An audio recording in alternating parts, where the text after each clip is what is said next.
This is For Keeps, a podcast about collections and connections.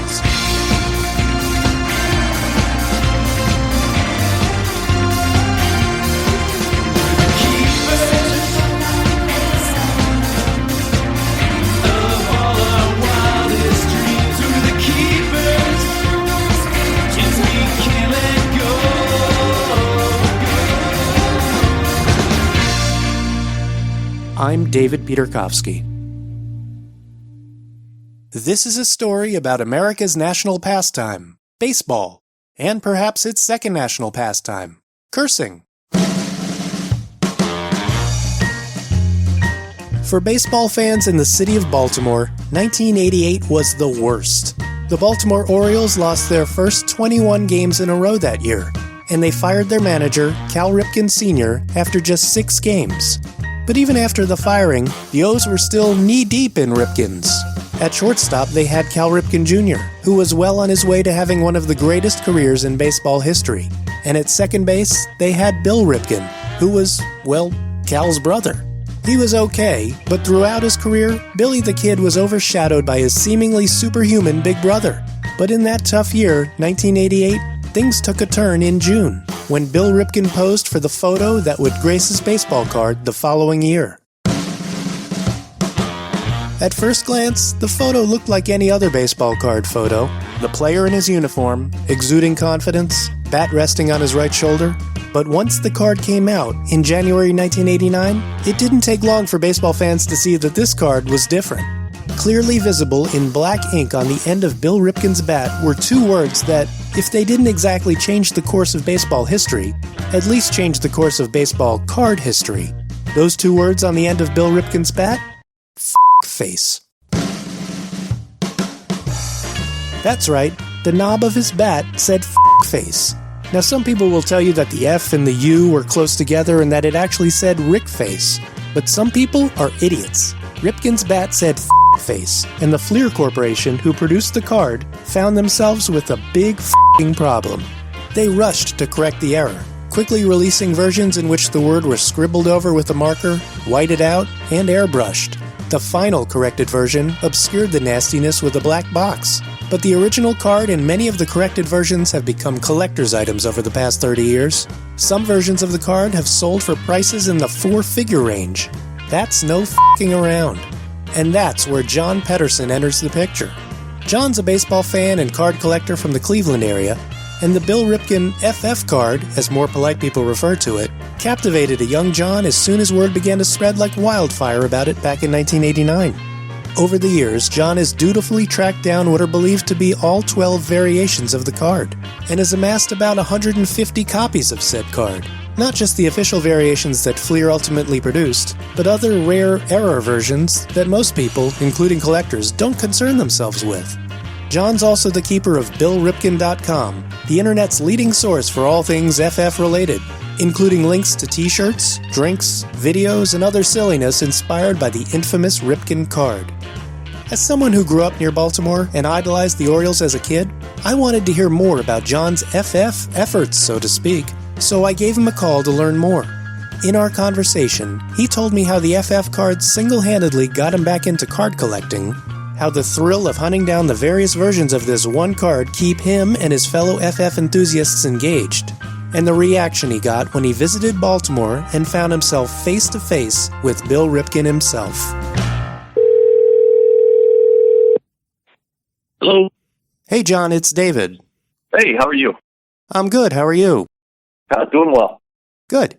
So maybe we can start by retracing your history with the Bill Ripken card. My understanding is that when it came out, it actually got you back into card collecting. Is that right?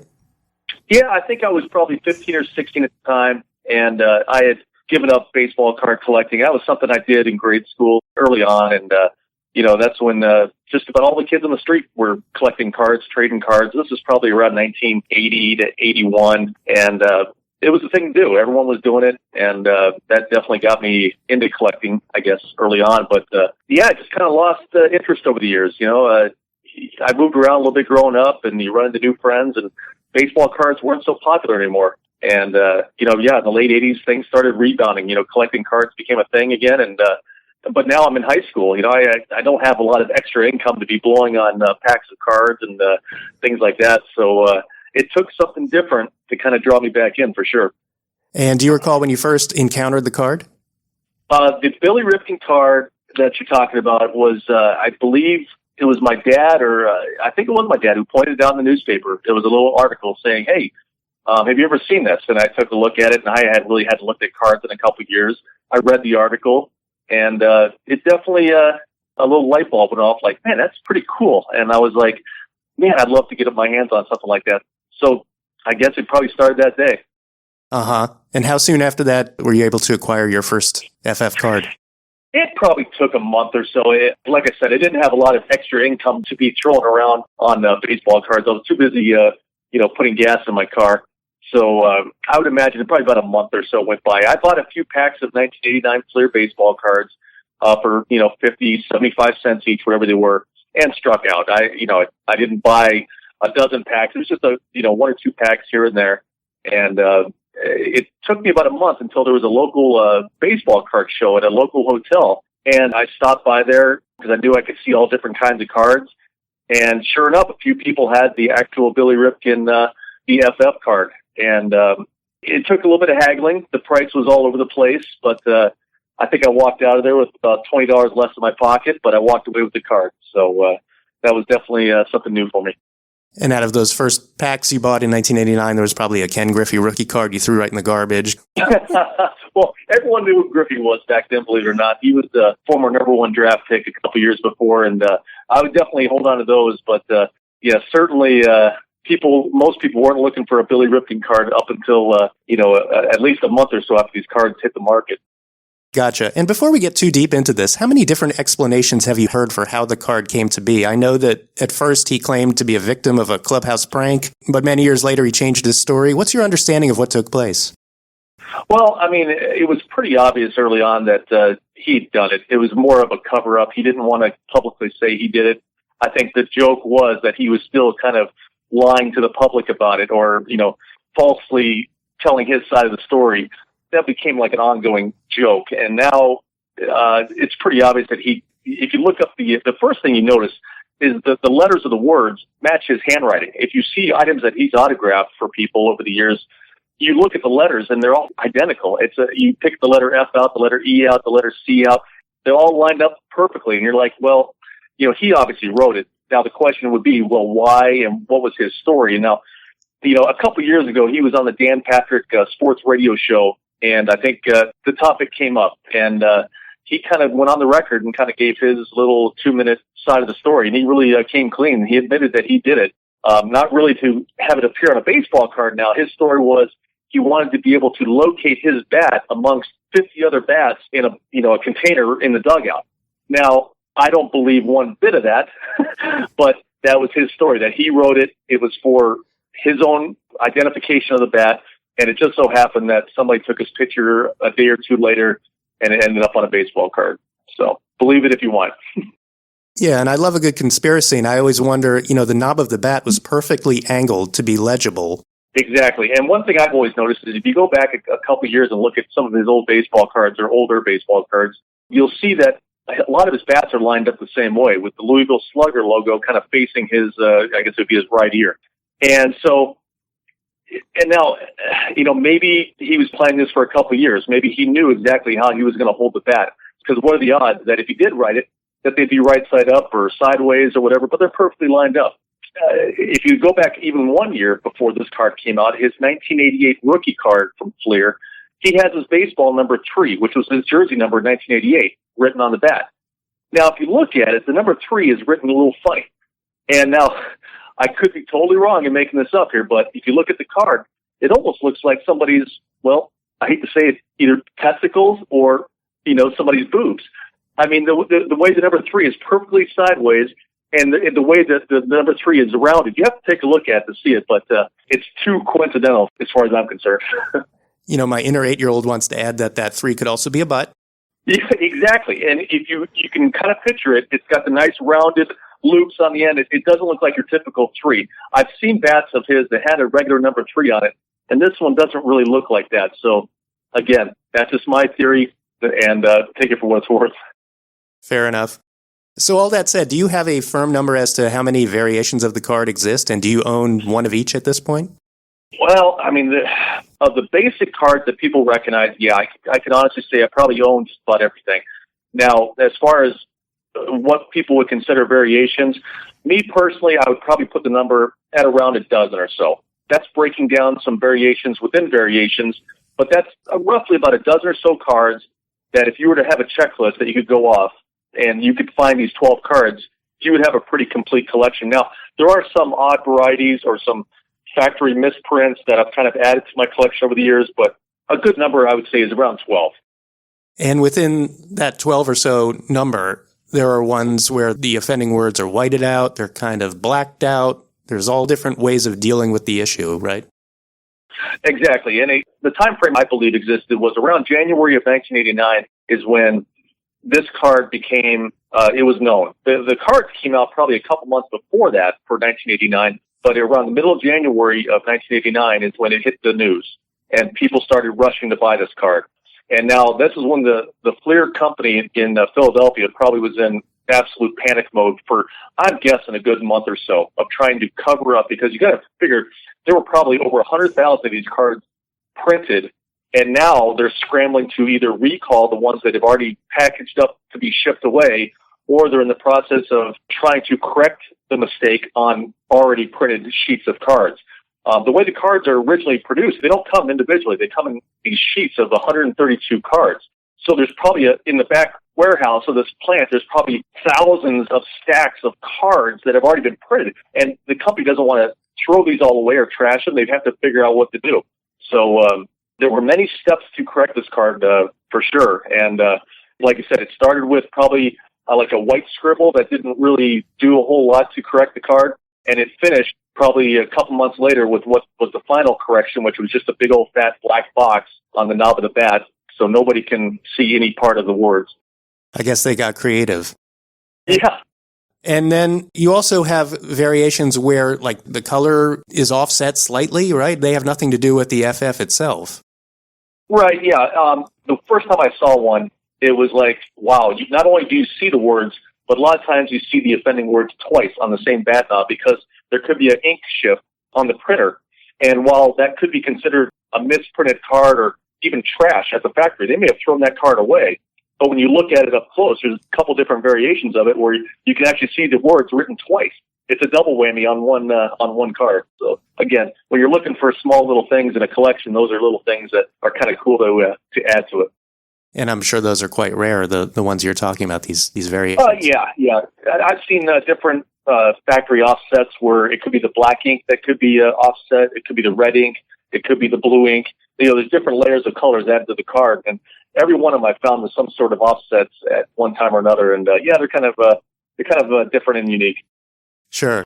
You know, I don't typically get into the money aspect of collecting, but do you have a sense as to how much you've spent on the various FF versions you've got? I'd be embarrassed to say. I honestly, sometimes I find a card that I know I would have easily spent $100 for or more, and I've got it for, let's say, $1 or $2, just because you're in the right place at the right time. You see something that, again, a lot of these little factory variations that I like, or some of the other collectors like, 99.9% of baseball card dealers or collectors don't care. I hate to say, or don't recognize them.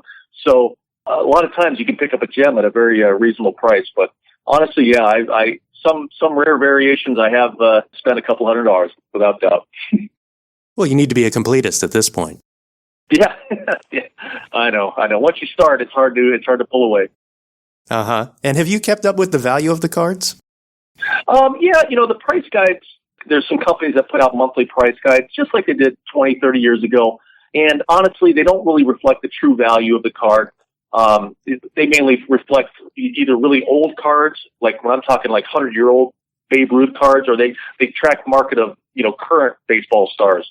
But cards from 30 years ago kind of fall into this little category where the prices really don't change very much. And, a typical FF card, just a basic variation, you can find it on places like eBay for anywhere from $5 to $20. The price really doesn't change a whole heck of a lot. Now, the other variations, of course, do tend to bring more money. And the price guides certainly don't reflect all the variations, but there are certain ones that, especially like the white scribble variation. I think the most of the price guides listed as a $20 or $25 card, but if you track sales on eBay, I've seen them go for anywhere from $100 to, I've even seen them sell for, believe it or not, about $1,000 if they are graded or encapsulated by a third-party company to authenticate it. I've seen them go for as much as $1,000. Wow. That's a good return on investment. Yeah, exactly. Yeah, unless you're the buyer. But, yeah, it's not bad. The sales are strong, I would say. The competition for certain rare cards is still strong. I do have a lot of friends that have the same kind of collecting desires that I do, and we don't necessarily bid against each other. We have a pretty good relationship where we take turns, I would say, bidding on certain things. But I'm at the point in my collecting with this card where I'm more looking for needles in haystacks versus bidding on high-valued items. I'm kind of always looking for little subtle things here and there to keep me happy, but I leave the big spending to the other guys. And this is a good segue to my next question. I'm wondering about the FF community, so to speak. I know you're not alone in your great interest in this card. How would you describe the other collectors? Do you compete with them? Is it camaraderie-based? No, it's more of sharing. I will say it's a nice group. I would say a core group of probably five guys or so that I really communicate with at least monthly. We share stories, or if we have a recent a find, we share it with the group, and we share stories, share theories. If we ever see an article written about a card on the internet, we'll share it with the group. And it's just kind of a little, I wouldn't call it a competition by any means. We're just, it's fun just to talk about the card and share pictures and ideas. Sure. Now I have to ask, since you own the domain name BillRipken.com, have you heard from the man himself about that? Is he okay with you having it?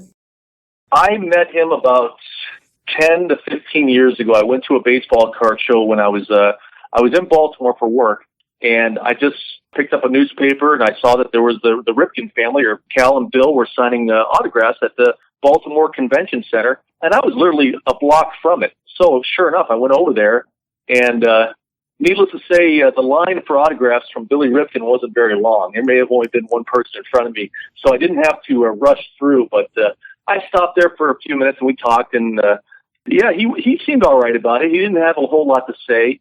I think you could tell he's, I hate to say embarrassed about the card after all these years, but it is his legacy in a lot of ways. And as time goes on, he had a great, a decent major league career. He's on TV now on the Major League Baseball Network, and yet when people say his name, this is the first thing they think of. Yeah. And in the years since the card first came out, the legend of it has only grown. So I'm wondering, maybe we can talk a bit about some of the spoofs or spin-off items you like that have been inspired by the FF card. Are there any that jump out in your mind? Well, the first one came out the year after. There was a senior professional baseball league that was down in Florida. A bunch of former major leaguers that were in their 50s that were still playing baseball. And a guy named Jim Nettles, who is more famous again for what his brother did in the major leagues than what he did, actually wrote the a-hole word on the bottom of his bat. And it got published, and similar results where it took a while for people to realize it. And then once they realized it, they airbrushed it out. And so there's only a couple of variations of that card, but the same thing happened, I guess, a year later. So there's senior league baseball cards, or at least there were. Yeah. They only came out a couple years, I guess, whenever that senior league was around. I don't know if it had a different name than that, but I know former major leaguers like Raleigh Fingers and a few Hall of Famers were actually playing in this league down in Florida. But yeah, they actually had their own baseball cards, and not many people would collect them. But of course, when people find out there's a bad word on a card, that I'm sure sales picked up a little bit. But there have been some minor league cards that have crossed my path over the years where players, I don't want to say try to copy. They don't write bad words, but they will put little sayings on there, whether, just whatever, just to get it on a card. And, those are kind of neat. It's a little paying tribute to the Billy Ripken card in some ways. Not enough to get censored, but just enough to pay tribute. A little wink, sure. Exactly, yeah. Now, I did see on your blog that the card actually inspired the name of a beer.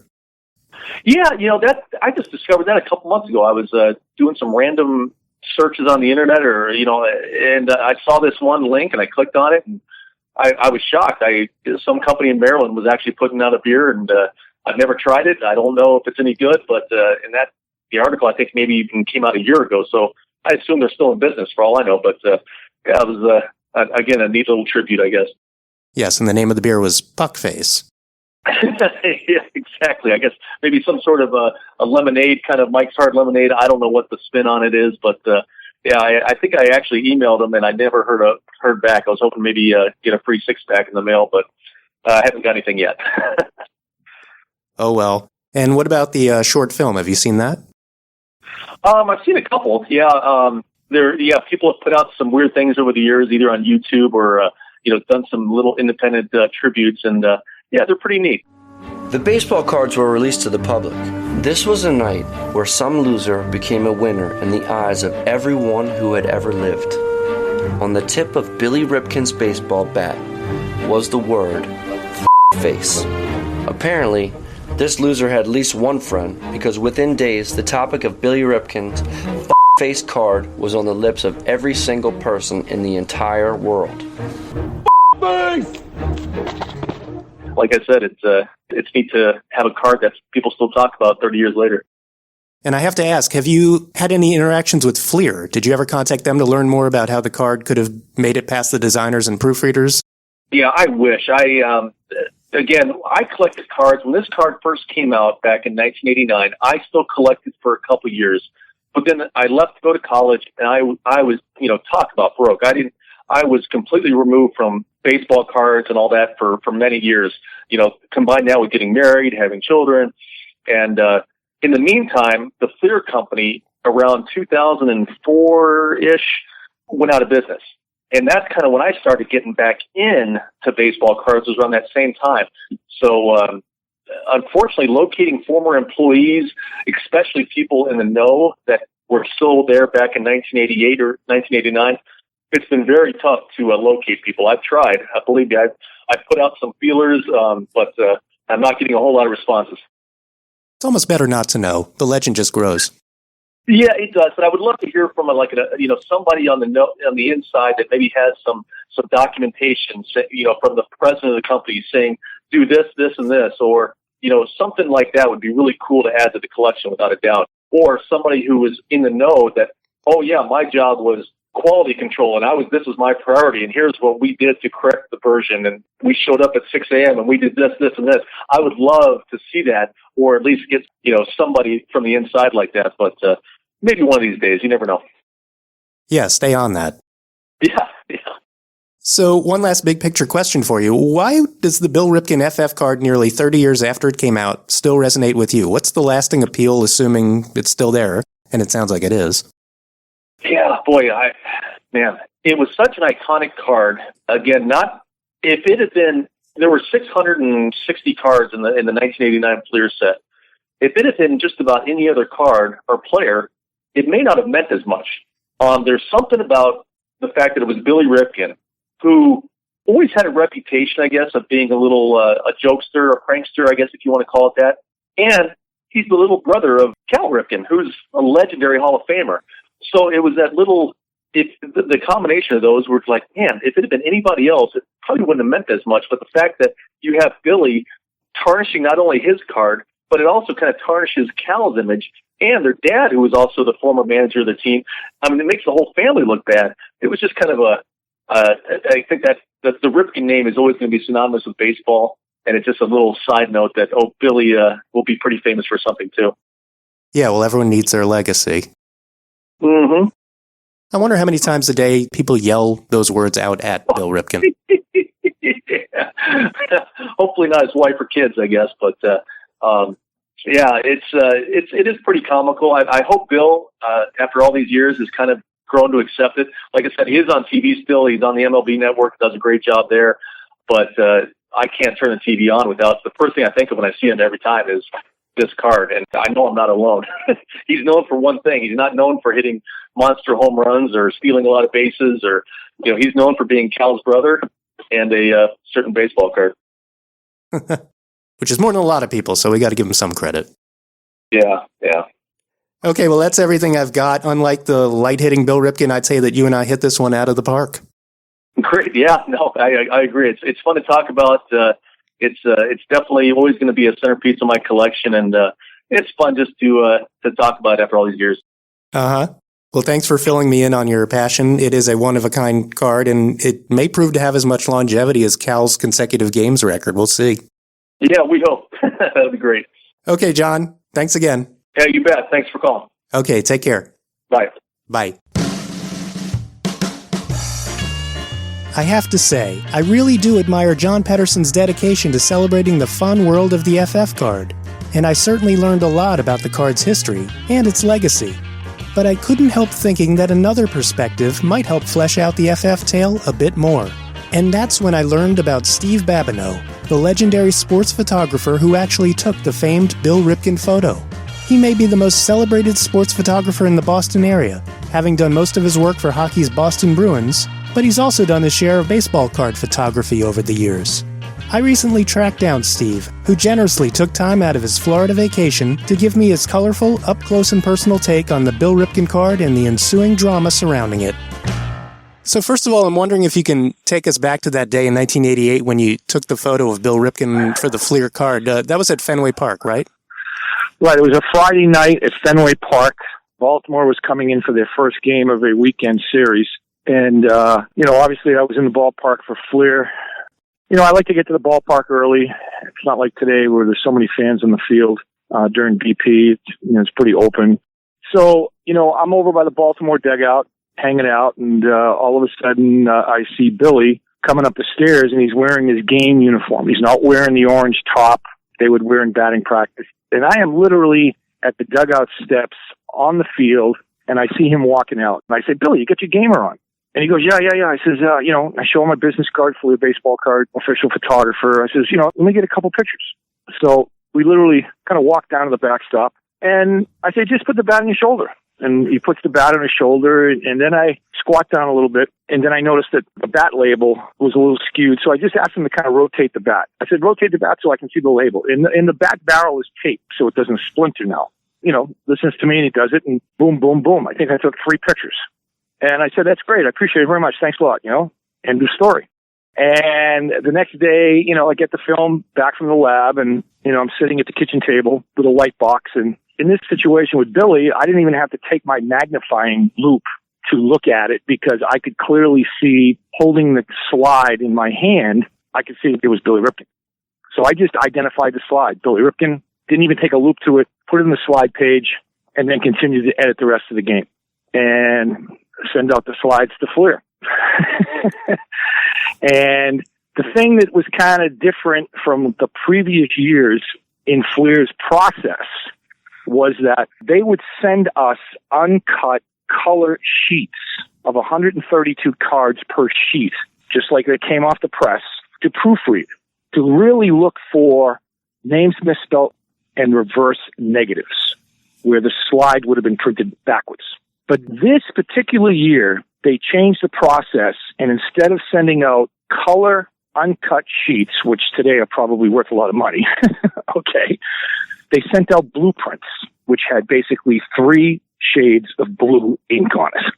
So your eyes, no way, are going to focus on a knob of a baseball bat. You see what I'm saying? And, it got by me, and it got by the people in the office. Next thing you know, I don't know, right around spring training time, I had my schedule to go to spring training, and the cards were shipped. I get a phone call from my boss, and he says, hey, tell me about the Billy Ripken card. And my initial reaction was, oh, yeah, he came out with his gamer on, Fenway Park Friday. And I go, why? He goes, well, tell me what's on the knob of the bat. And my initial reaction was, Rip Billy? And then he goes, no, do you have your blueprints? And I go, yeah, they're upstairs. So I go upstairs, and I come down, and I'm sitting at the table, and I take my magnifying glass out, and I look at the blueprint, and my initial reaction was, holy shit. If I can say that, okay, holy crap. And he goes, please tell me it says holy shit. And I go, it doesn't. Please tell me it says slick face. I said, no, it doesn't. What does it say? And I tell him. And his initial reaction was, oh my God. So there's a big pause, and I say, but you've got to be selling baseball cards. He goes, yes, we're selling lots of baseball cards. But he says, we're getting some bad publicity. have you seen the front page of the USA Today today? And I hung the phone up and I went down to the corner store where we live and I bought the paper. And there on the bottom flap of the front page, Fleer releases obscene baseball cards. So, his initial reaction was, how did this happen? And I told him exactly what happened. I just told you. I'm standing by the dugout. He comes out in his gamer. I figured it would be cool and asked him to pose. And, rather than Fleer just fixing it one way, they decided to fix it in multiple ways to create more variations, and create even more of a hype on it, It's almost like they tried too hard to fix it. Yeah, it's like, well, why don't you just do a black circle and be done with it? You know what I mean? And then you only have two cards out there, the one that's messed up and you got the other one, and then it's just a matter of figuring out which one is the rare one, But they created even more hype by doing the different variations of it. So, I kind of made a point going to spring training now. I tell the wife, I said, hey, we're going to West Palm Beach first because Baltimore is playing Montreal on this day. Okay. And I need to find out what the heck's going on with the Billy Ripken baseball card. So we went to West Palm Beach and I see Billy Ripken walking towards me. And, I walk over to him and I go, Billy, I said, Steve, from Fleer. I get the business card out. And I don't know if you want to say this, but a big smile, puts his arm around me. He goes, man, thanks for giving me an expensive baseball card. And I looked at him and I said to him point blank, I said, what the frig? And I goes, man, I says, my boss called me up. He thought we set it up that way, blah, blah, blah, blah, blah. He goes, no, man, that was just a total mess up. I broke my bat in Cleveland and I needed a bat to finish BP. So he needed a bat. They threw him out a game bat. So he finished BP with a gamer. When he's done BP, he now wants to make this his BP bat. And he reaches down, picks up his glove like he's going out to take infield, but takes his bat, and rather than walk over the dugout, he literally throws it over to the dugout, and he said, I yelled out, mark that as my BP bat. Okay, so the bat boy must have picked up the bat, or, the guy that's with the team, the equipment guy, and he tapes the barrel of the bat. Okay, now he's not going to use that bat in the game. That bat does not need to be in the dugout. It is a BP bat and is now brought down to the clubhouse and put into his bag. He plays the game, gets on a plane, flies to Boston, goes to Fenway Park, goes into the clubhouse, gets dressed, reaches down into his bag, pulls out his BP bat, just carries it out, walks up the stairway, bingo, I'm right there. He doesn't even know it's on the bottom of his bat. You see what I'm saying? Bat was not in the rack. The bat was in his bag in the clubhouse prior to the game start. So he didn't even know that was on the bat, probably until it got out. Or he noticed it, let's say, the next day. Or he noticed it at some point in time. So in your mind, he may not have written it on the bat. No, I don't believe he wrote it on the bat. When he yelled over to the dugout, there was somebody in the dugout that wanted to bust his chops and put that on the knob of the bat. Now, was it Cal? I don't know. You see what I'm saying? He won't say. All I know, and, I want to be careful what I say here, but all I know is when I saw Billy later coming to Fenway, Nesson, New England Sports Network, they wanted to do an interview with me and him. And Billy really didn't want to talk about it and really wanted to deflate any possible accusations that Cal put it on the bat. Okay, because I guess now people were starting to ask Cal if he wrote it on the bat. So to be honest with you, I have an idea, but I don't want to say anything. Who did it? Was it another teammate? Very much could have been another teammate. You know what I'm saying? It was just busting his chops, so they were buddies or whatever. So maybe that's what his real nickname was. I don't know. If they wanted to bust his chops, they succeeded valiantly. Oh, yeah. So, that's it. It wasn't no setup thing. It was just perfect timing. Is it, what is it? You know what I mean? He breaks the bat, yells over, picks the bat up, doesn't even look at it, and bingo, there I am. I'm standing right there. So it's perfect timing and perfect positioning, because when you took the picture, those words were perfectly aligned to be read. By asking him to rotate that bat just a little bit so I could see the label behind his head, by saying that, and you're looking through a viewfinder of a 35 millimeter camera, you're focused on his face. You're focused on his expression. You're not looking at what may be on the knob of the bat. You know what I'm saying? But just that little turn just lined it up perfect. So. And the rest is slightly embarrassing history for Bill Ripken. Well, yeah, you know, I mean, I was waiting to hopefully run into him and see him at Fenway Park down the road here, because I know he's a commentator with, is it ESPN or something like that? MLB Network. Yeah, you know, and I was going to say, Jesus, look, man, did I make you famous or what? Look at the job you got now. You know what I mean? And I'm still doing the same thing that I've been doing, you know what I mean? I just thought it would be kind of cool to just run into him and just, you know, try to maybe find out who really did do it. It just got to the point where I think it got a lot of notoriety, publicity, whatever, and he just was trying to deflate it, I think, because I think, you know, maybe some of his teammates were getting questioned on who wrote it on the knob of his bat. Well, I do appreciate you taking the time to chat with me about what must be one of the most unusual footnotes throughout your many years as a sports photographer, that Bill Ripken card. It's been fun hearing your side of the story. Thanks for listening, man. Okay, I'll let you get back to your vacation and your award-winning career. Thanks, man. Okay, take care. Thank you, Steve. Bye-bye. Bye-bye.